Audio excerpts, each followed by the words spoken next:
Donc aujourd'hui, on va parler de sciences du sport. Donc rassurez-vous, on va pas se taper tout l'historique des Jeux Olympiques avec Coubertin, l'URSS, les différents modèles d'entraînement. Voilà, on va rester relativement sobre et on va aller autour de 5 sciences du sport. C'est important de connaître les sciences du sport parce que c'est ce qui nous permet de nous étudier dans ce domaine. Donc globalement, vous allez avoir deux types de sciences du sport. Vous allez avoir les sciences sociales et les sciences expérimentales. C'est très drôle parce que à la fac, j'ai un prof qui m'a dit un jour, il y a les sciences sociales et il y a les vraies sciences. Pour pas vexer les personnes qui sont passionnées de sciences sociales, on va commencer par ça. Donc globalement, les sciences sociales, ça va être plutôt des choses comme l'histoire, la sociologie. Voilà, ça va être des études plus entre guillemets qualitatives, c'est-à-dire la nature de l'activité ou des comportements de l'être humain. Donc l'autre type de sciences du sport, ce sont les sciences expérimentales. Les sciences expérimentales, ce serait l'étude de la réalité à la lumière de causes immédiates. Globalement, ce que ça voudrait dire, c'est tout simplement que, en fait, les sciences expérimentales, on va manipuler un facteur, d'accord, et on va mesurer les conséquences de cette manipulation. Et du coup, s'intéresser aux sciences du sport, ça va être intéressant pour deux publics. Ça va être intéressant pour les sportifs et les non-sportifs. Et je vais expliquer pourquoi. C'est tout simplement parce que ça va permettre d'étudier à la fois la performance et l'aspect plutôt sécurité-santé. Bref, maintenant qu'on a posé le cadre, on va pouvoir partir sur du pratico-pratique et on va pouvoir aller sur nos 5 sciences du sport qui seront principalement abordées sur la chaîne. Donc, principalement, on va avoir l'anatomie, la physiologie, la biomécanique, les neurosciences et la psychologie.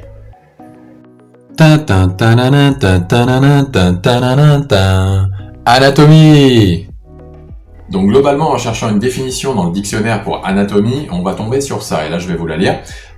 Science qui étudie forme et structure des êtres organisés et les rapports des organes qui les constituent. Ouais, ok. Moi en fait j'ai tendance à comparer l'anatomie à la géographie du corps. En l'occurrence géographie du corps humain. Parce que oui, il existe aussi l'anatomie du chat. Mais oui, t'es pas fait comme nous, toi. T'en as rien à foutre en plus. Donc pourquoi est-ce que j'aime bien comparer l'anatomie à de la géographie? C'est parce qu'en fait finalement l'anatomie c'est une forme de cartographie. C'est une cartographie en fait du corps humain. Et ça remonte jusqu'à l'Égypte antique. Donc pourquoi l'Égypte antique? Parce que c'était la civilisation qui embaumait ses morts. Oui, le truc dégueulasse avec les momies. Voilà, mais globalement en fait c'est l'étude des cadavres qui nous a permis de découvrir les structures humaines. Deux niveaux d'études pour l'anatomie. Il y a le microscopique et le macroscopique. Donc le microscopique, globalement, vous avez compris, d'accord, c'est qu'on peut pas l'observer à l'œil nu. Le macroscopique, on peut. Donc globalement, en fait, quand on parle d'anatomie dans l'entraînement sportif, on parle d'anatomie macroscopique. Et là, on va rentrer en fait dans ce qu'on peut observer à l'œil nu. Donc ça va être 3 thèmes principaux. En fait, ça va s'organiser autour de l'ostéologie. Donc là, c'est l'étude des os, tout ce qui va être le squelette. L'arthrologie, qui va être plutôt autour des articulations. Et la myologie. Donc là, on va être plutôt autour de tout ce qui est musculaire et tendineux. De finalement avoir 3 thèmes d'études principaux, ça va nous permettre de catégoriser entre guillemets les structures. Et c'est le genre de truc qui va nous permettre de dire que par exemple, on a 206 os, ou on a 639 muscles, dont 570 à contraction volontaire. Oui, parce qu'il y en a qui sont pas à contraction volontaire. Vous demandez pas à votre cœur de battre, vous demandez pas aux muscles de la digestion de faire leur boulot non plus. Voilà, donc en gros, ça c'est pas du tout obligé de le retenir. Par contre, ça peut être cool pour draguer des jolis kinés et faire le malin en soirée. On va venir un petit peu sur des applications un peu moins aléatoires. Globalement, en fait, un des premiers intérêts de connaître l'anatomie, c'est que ça vous permet d'identifier une structure en souffrance. Le fait d'avoir plus de précision là-dedans, ça va permettre aussi de pouvoir diagnostiquer d'où vient le problème. Est-ce que tu as fait tel mouvement de façon répétée, et ça peut aussi du coup me permettre de mieux y remédier. Si vous la connaissez un petit peu vous-même, ça vous permet de savoir où est-ce que je vais appliquer mon automassage pour être efficace par exemple. C'est un exemple parmi tant d'autres. Donc ça c'est le premier aspect. Un autre aspect qui est très intéressant, c'est que pour un professionnel de l'entraînement par exemple, ça permet de faire un programme de musculation, je prends un truc au hasard, qui soit cohérent. Au sens où si par exemple quelqu'un veut des épaules larges ou des plus gros pectoraux ou c'est plutôt l'arrière de la cuisse. Bon, le fait de connaître l'anatomie va me permettre de pouvoir sélectionner des exercices qui soient vraiment adéquats pour cette personne et pour son objectif. Physiologie. Allez, on s'attaque à la physio. Donc globalement, si on regarde dans un dictionnaire, la physiologie, c'est la science qui étudie les fonctions et propriétés des organes et tissus des êtres vivants. Ok. D'accord. Donc si on vient de manière un petit peu plus simple, finalement c'est l'étude des processus qui font la vie à l'intérieur des êtres vivants. Et donc souvent j'entends que l'anatomie et la physiologie en fait c'est un peu pareil. Non, en fait c'est un briquet, mais c'est pas pareil. L'anatomie, on va plutôt observer les structures, alors que la physiologie, on va observer ce qui s'y passe. Donc par exemple, si je prends ce modèle articulaire de pied et de cheville, globalement l'anatomie, elle va me permettre de voir que ici j'ai le tibia, là j'ai la fibula, que vous avez peut-être appris sous le terme de péroné, d'accord? Ça c'est de l'anatomie, j'observe. Maintenant si je veux observer ce qui s'y passe, je vais aller par exemple plutôt... Bien sûr, il faudrait un modèle vivant, on va peut-être pas le recommander, mais là, ici, par exemple, ça relève plus de la physiologie. Je sais pas si vous voyez bien cette tache rouge, c'est la moelle osseuse. La moelle osseuse, elle permet notamment, par exemple, de fabriquer des globules rouges. Là, c'est de la physio. Et pour rester très pratique dans l'entraînement sportif, on va plutôt s'intéresser en fait à la physiologie de l'exercice. Alors bien sûr, il faut qu'on connaisse un peu la physiologie globale, c'est ce qui nous permet quand même de savoir comment fonctionnent les structures. Mais la physiologie de l'exercice, elle va plutôt étudier les effets de l'entraînement, notamment les adaptations, par exemple, à l'entraînement. Donc les adaptations, ça va être les modifications qui sont induites sur votre corps, qui peuvent être temporaires ou permanentes. Voilà, par exemple, devenir plus endurant. Il y a des adaptations physiologiques pour ça, devenir plus fort, pareil. Ça va permettre aussi d'étudier l'inverse, c'est-à-dire que du coup là on va pouvoir étudier des choses comme le désentraînement et comme le vieillissement par exemple. Ça nous permet de comprendre physiologiquement pourquoi est-ce que par exemple les personnes âgées peuvent se casser des os plus facilement. Encore un aspect de la physiologie de l'exercice, ça va être tout ce qui va permettre d'étudier la fourniture d'énergie. Pour vous déplacer, pour faire des actions musculaires, pour courir, vous avez besoin d'énergie. Votre muscle il se contracte pas tout seul. Une des premières applications d'avoir quelques bases en physiologie, ça va être notamment la nutrition. Et oui, la digestion, c'est un processus physiologique. La transformation de ce que vous mangez en nutriments assimilables, c'est un processus physiologique. Et finalement, en fait, ce que vous mangez et son impact sur la santé, c'est pareil, c'est de la physiologie. Donc c'est très intéressant pour ça. Un autre aspect qui est très intéressant aussi pour les professionnels du sport, ça va être plutôt de déterminer l'intervalle de récupération, par exemple, entre deux exercices. Pourquoi ? Parce que la récupération va influer fortement sur votre capacité à produire de la force. Donc, qu'est-ce qu'on cherche ? Par exemple, une récupération courte, avec des séries longues, ça va brûler, d'accord ? Donc, il y a un cheminement physiologique, on cherche quelque chose. Si au contraire, je fais quelque chose de très difficile, il va me falloir plutôt 3-5 minutes de récupération. Parce que c'est quelque chose qui va me demander, qui va impliquer d'autres facteurs physiologiques.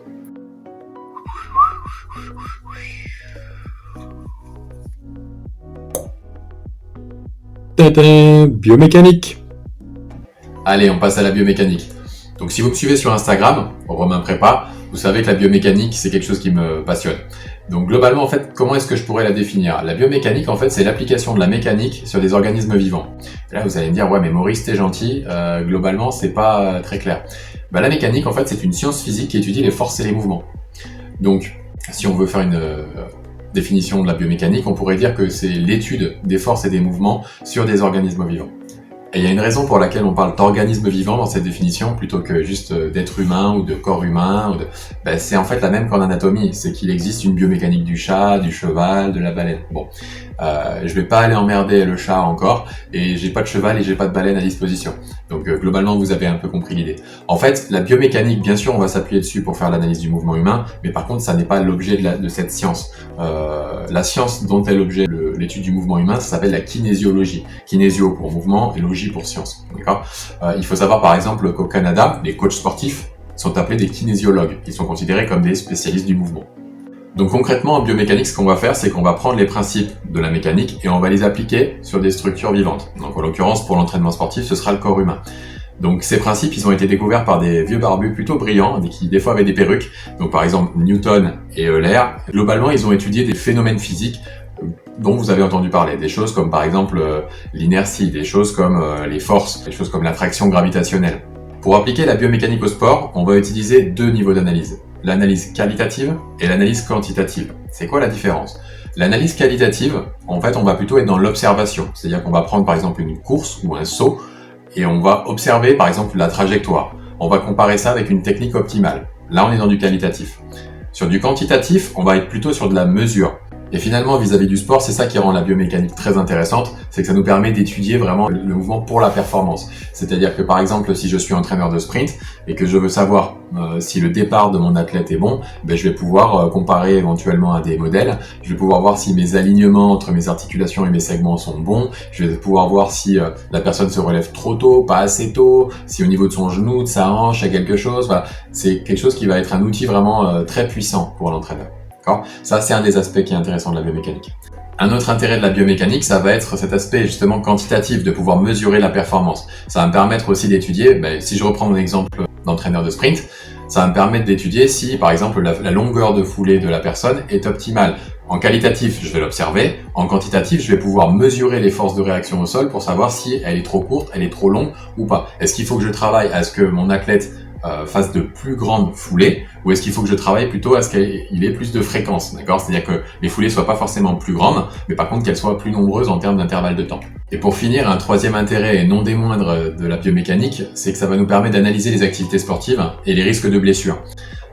Pour avoir fait 3 ans de préparation physique en rugby, un cas classique par exemple, c'est l'ailier qui va vouloir aller sur le côté parce que il veut éviter son vis-à-vis, il veut aller chercher à passer sur le côté en frôlant la touche. Finalement, il fait un retour intérieur, un crochet pour essayer de mystifier son vis-à-vis, et en fait, il se pète le genou, il se pète la cheville. La biomécanique nous permet de comprendre pourquoi. Il y a des forces énormes qui sont placées sur les structures. Vous prenez un bestiau comme Yoann Huget. Quand il est lancé en sprint, je veux dire qu'il est autour d'une trentaine de km/h et que il faut qu'il fasse un changement de direction brusque pour aller de l'autre côté, ouais, son genou, sa cheville, c'est compliqué. La biomécanique, ça va nous permettre ce genre de choses. Et nous, en préparation physique, ça va nous permettre justement de pouvoir travailler en bonne intelligence. Et on plonge dans le bocal. Neurosciences. Donc on passe aux neurosciences. Alors les neurosciences, qu'est-ce que ça va être ? Ça va être beaucoup moins compliqué en termes de définition, j'ai même pas besoin de faire une définition en bref. Ça va être finalement l'ensemble des disciplines qui étudient le système nerveux. Parmi ces disciplines, il va y avoir par exemple la neuroanatomie. Donc la neuroanatomie, c'est ce qui va étudier l'anatomie du système nerveux, donc le cerveau, la moelle épinière, les nerfs et encore d'autres choses. On va aller étudier les différentes échelles, les différents signaux électriques, puisque le système nerveux fonctionne sous un système d'impulsion électrique. Et ça va être des termes que vous avez déjà entendus, des termes comme neurone, des termes comme moelle épinière, matière grise, voilà. Si vous savez regarder Dr House ou Dr Mamour pour les filles, globalement vous avez déjà entendu ça. Les neurosciences, elles vont aider déjà à apprendre à se connaître. Qu'est-ce que ça veut dire ? Ça veut dire apprendre à se connaître en tant que personne. Pourquoi est-ce que je réagis de telle façon ? Pourquoi est-ce que je suis plus impatient ? Pourquoi est-ce que je stresse plus facilement ou moins facilement que d'autres ? Ça va être aussi intéressant pour le professionnel de l'entraînement sportif parce que ça va permettre de savoir comment réagissent les athlètes, comment réagissent les athlètes psychologiquement, on le verra dans la partie après sur la psychologie, mais comment aussi ils peuvent réagir d'un point de vue du stimulus de l'entraînement. Il y a des gens, vous allez leur demander de faire des séries relativement courtes avec des charges élevées, et d'autres personnes, vous allez leur demander de faire des séries un petit peu plus longues avec des barres un peu moins lourdes, et vous allez vous apercevoir qu'en termes de gain de force et de masse musculaire, vous allez avoir la même chose. Pourtant, le stimulus d'entraînement n'est pas le même. D'accord, mais la réponse en fait à l'entraînement de chacun de ces deux individus n'est pas la même non plus. Donc les neurosciences, elles vont permettre de voir finalement des différences de comportement. Si je prends un exemple, une administration qui te demande, complètement au hasard, une administration qui te demande pour la 3e fois de renvoyer un papier, tu as déjà renvoyé le truc plusieurs fois, exactement le bon papier, oui mais non, mais vous comprenez, voilà. La différence, c'est qu'un impulsif qui a des problèmes de gestion de la colère, lui, il va vraiment s'énerver, il va dire que c'est vraiment des incompétents. Et quelqu'un qui est BA, qui est très... il va se dire, peut-être que ça s'est perdu, la poste c'était compliqué, voilà. T'as envie de le claquer le mec, parce que clairement t'as envie de dire, mais c'est pas possible, 3 fois ça fait beaucoup quand même. Et ça, par exemple, il va y avoir une partie qui va être neurobiologique, donc on dirait presque génétique, c'est-à-dire que c'est de la constitution. Si vous avez certains neurotransmetteurs, vous serez plus efficace à apprendre des nouveaux mouvements que d'autres. Vous serez aussi plus efficace à ressentir où est votre corps dans l'espace, on parle de proprioception, et d'une manière générale, vous serez plus ou moins doué en sport.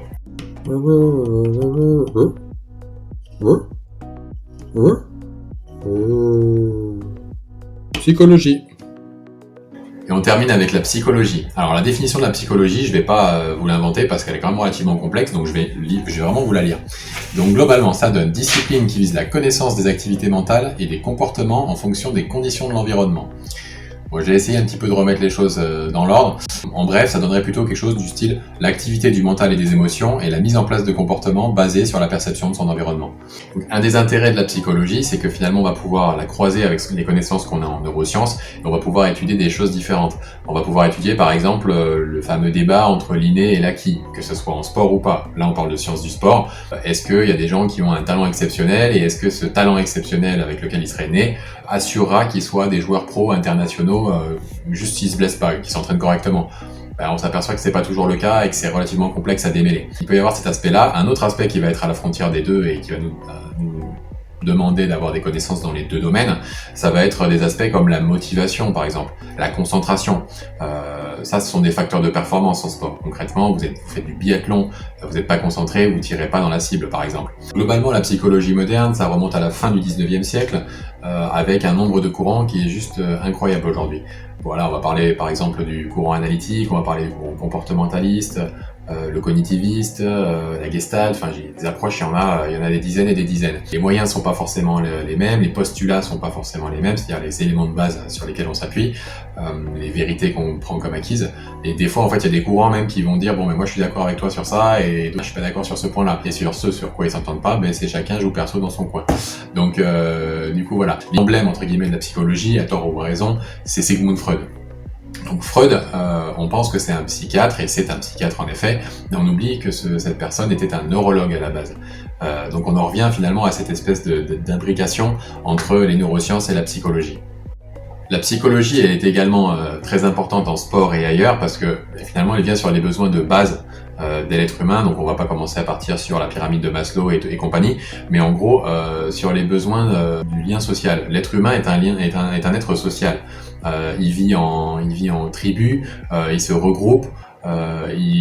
Toutes ces innovations majeures sont basées sur des coopérations. La première application de la psychologie en sciences du sport, il y en a encore d'autres, mais on va conclure cette vidéo sur ça. Ça va être d'avoir la capacité d'empathie. L'empathie, c'est quoi? C'est la capacité à me mettre à la place de quelqu'un et de ressentir cette émotion. Donc quand je suis par exemple un entraîneur sportif ou un préparateur physique, si je vois que mon athlète il a pas goût à ce qu'il fait, il m'en manifeste des signes d'agitation ou au contraire d'apathie, il a pas envie, démotivation, voilà. Ça, je sais que globalement, si je suis empathique, je vais tout de suite déceler que cette personne a un problème. Donc la psychologie, ça va être intéressant pour ça, parce que ça va me permettre à la fois de mieux communiquer et de mieux déceler éventuellement les moments où l'athlète il est juste pas là psychologiquement, et c'est peut-être pas forcément le meilleur moment pour lui mettre une grosse charge d'entraînement. Donc les sciences du sport, ça peut être relativement complexe, mais le but de la chaîne, rassurez-vous justement, c'est de rendre ça plutôt accessible. Donc pour ça, je vais utiliser moi 3 types de vidéos. Donc je vais faire des vidéos un petit peu globales, générales comme ça, où je rentre pas trop dans le détail, où j'en donne un petit peu mais pas trop pour pas que ça vous barbe. Et je vais expliquer quand même pas mal de choses et vous apporter, je l'espère, beaucoup de valeur. Numéro 2, ça va être plutôt destination des professionnels de l'entraînement et tout ce qui est les étudiants STAPS, kinés, qui étudient toutes les sciences du sport et tout ce qui va autour. Et là, ce sera plutôt des vidéos pour aller plus loin, où là, on va rentrer dans du détail, des choses du style des forces, c'est un exemple. Ça va, on a perdu l'image 3 secondes, c'est pas mal pour une première. Numéro 3, ça va être des vidéos où je vais inviter des gens à parler, parce que globalement, je pense que quand il y a des spécialistes qui connaissent quelque chose de très précis, ça peut être intéressant justement d'échanger avec eux et que je sois un petit peu un interpréteur entre guillemets, c'est-à-dire que si jamais il vient sur du jargon technique, je puisse amener, on puisse le faire tous les deux d'ailleurs, parce que généralement les gens avec qui je travaille sont quand même globalement des grands pédagogues, qu'on puisse amener ça au grand public. Donc j'espère que la vidéo vous a plu. C'était une première, c'est beaucoup de travail, je pensais pas que ça serait tant de boulot que ça. Si ça vous a plu, vous pouvez vous abonner en bas à droite en cliquant sur le bouton s'abonner. Sur Romain Prépa aussi, Romain Prépa est mon compte Instagram, vous pouvez vous abonner sur Instagram. Voilà, et j'espère que vraiment ça vous a apporté beaucoup de valeur. Je vous dis à la prochaine et portez-vous bien.